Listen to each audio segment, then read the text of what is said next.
Masala bond ഇടപാടിൽ മുൻ മന്ത്രി തോമസ് ഐസക്കിനെ പിന്തുണച്ച് കിഫ്ബി സിഇഒ ഹൈക്കോടതിയിൽ. മസാല ബോണ്ട് ഇറക്കിയതിന്റെ ഫണ്ട് വിനിയോഗത്തിന്റെയും പ്രധാന ഉത്തരവാദിത്തം തോമസ് ഐസക്കിനാണെന്ന ഇഡി വാദം തെറ്റെന്ന് കിഫ്ബി വ്യക്തമാക്കി. എക്സിക്യൂട്ടീവ് കമ്മിറ്റിയുടെ അധ്യക്ഷനെന്നതിനപ്പുറം തോമസ് ഐസക്കിന് മാത്രമായി പ്രത്യേക പങ്ക് കിഫ്ബിയിൽ ഇല്ലെന്നും സിഇഒ കോടതിയെ അറിയിച്ചു. വിവരങ്ങളുമായി രേഷ്മ ബാബു ചേരുന്നുണ്ട്. രേഷ്മ, വിവരങ്ങൾ. അധിക സത്യവാങ്മൂലം സമർപ്പിച്ചുകൊണ്ടാണ് കിഫ്ബി സിഇഒ തോമസ് ഐസക്കിനെ പിന്തുണച്ച് ഹൈക്കോടതിയിൽ രംഗത്തെത്തിയിരിക്കുന്നത്. നിലവിൽ ഈ മസാല ബോണ്ട് ഇറക്കിയതിന്റെയും അതിന്റെ ഫണ്ട് വിനിയോഗത്തിന്റെ പ്രധാന ഉത്തരവാദിത്വം അത് തോമസ് ഐസക്കിനാണെന്നുള്ള ഒരു വാദം ഇഡി സത്യവാങ്മൂലത്തിലൂടെ ഹൈക്കോടതിയിൽ വ്യക്തമാക്കിയിരുന്നു. ഈ വാദം തെറ്റെന്നാണ് കിഫ്ബി സിഇഒ നൽകിയിട്ടുള്ള അധിക സത്യവാങ്മൂലത്തിൽ പറഞ്ഞിട്ടുള്ളത്. കിഫ്ബി ശേഖരിച്ച പണത്തിന്റെ വിനിയോഗം കൂട്ടായി എടുക്കുന്ന തീരുമാനപ്രകാരമാണ്. മാത്രവുമല്ല, എക്സിക്യൂട്ടീവ് കമ്മിറ്റിയുടെ അധ്യക്ഷൻ എന്നതിനപ്പുറത്തേക്ക് ഐസക്കിന് മാത്രമായിട്ട് കിഫ്ബിയിൽ പ്രത്യേക പങ്കൊന്നുമില്ല. അതുകൊണ്ട് തന്നെ ഇഡിയുടെ വാദം തെറ്റാണ്. ഈ വാദം തെറ്റിദ്ധാരണ ഉണ്ടാക്കുന്നതാണ്. കൂടാതെ ഇഡി ഇത്തരം ഒരു വാദം ഉന്നയിക്കുന്നത് കിഫ്ബിയുടെ ഭാവി പ്രവർത്തനത്തെ അത് സാരമായി ബാധിക്കുമെന്നുള്ള ഒരു വാദം കൂടി കിഫ്ബി സിഇഒ ഹൈക്കോടതിയിൽ മുന്നോട്ട് വെച്ചിട്ടുണ്ട്. മറ്റൊന്ന്, മസാല ബോണ്ട് ഇറക്കിയതിൽ അതിന് നടപടിക്രമങ്ങളിൽ അടക്കം സുതാര്യത ഉറപ്പുവരുത്തിയിട്ടുണ്ടെന്നും മാത്രവുമല്ല ഈ RBIയുടെ എല്ലാ ചട്ടങ്ങളും പാലിച്ചുകൊണ്ട് തന്നെയാണ് മസാല ബോണ്ട് ഇറക്കുകയും അതിന്റെ ഫണ്ട് വിനിയോഗിക്കുകയും ചെയ്തിട്ടുള്ളത്.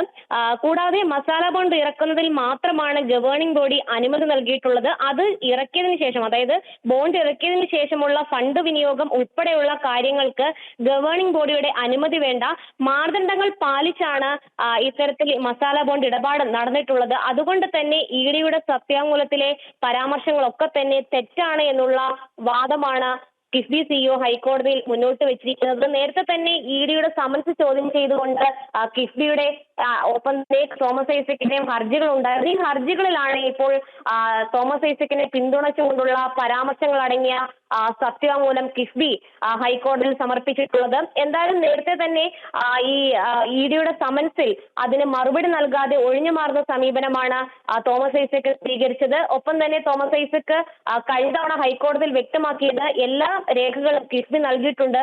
കൂടുതലായിട്ടും ഉള്ള രേഖകളോ അല്ലെങ്കിൽ മറ്റ് കാര്യങ്ങളോ ഒന്നും തന്നെ തനിക്ക് പറയാനില്ല എന്നുള്ള ഒരു നിലപാടാണ് ഐസക്ക് ഹൈക്കോടതി അറിയിച്ചിട്ടുള്ളത്. പക്ഷേ ഇഡി പറയുന്നത് ഈ മസാല ബോണ്ട് ഇറക്കിയതിൽ അടക്കം കൃത്യമായിട്ടുള്ള ഒരു പങ്ക് അല്ലെങ്കിൽ അതിന്റെ ഫെമ നിയമലംഘനങ്ങളിൽ അടക്കം തോമസ് ഐസക്കിന് അറിയാമായിരുന്നു. ഈ ഒരു സംശയം തന്നെയാണ് ഇഡി ഹൈക്കോടതിയിൽ ആവർത്തിച്ച് പറഞ്ഞിട്ടുള്ളത്. എന്തായാലും ഇഡിയുടെ വാദങ്ങൾ തെറ്റാണ് എന്നുള്ള കാര്യമാണ് നിലവിൽ അധിക സത്യവാങ്മൂലത്തിലൂടെ കിഫ്ബി വ്യക്തമാക്കിയിരിക്കുന്നത്. അതോടൊപ്പം തോമസ് ഐസക്കിനെ പിന്തുണച്ചുകൊണ്ടുമാണ് ഇത്തരമൊരു നിലപാട് ഹൈക്കോടതിയിൽ പറഞ്ഞിട്ടുള്ളത്.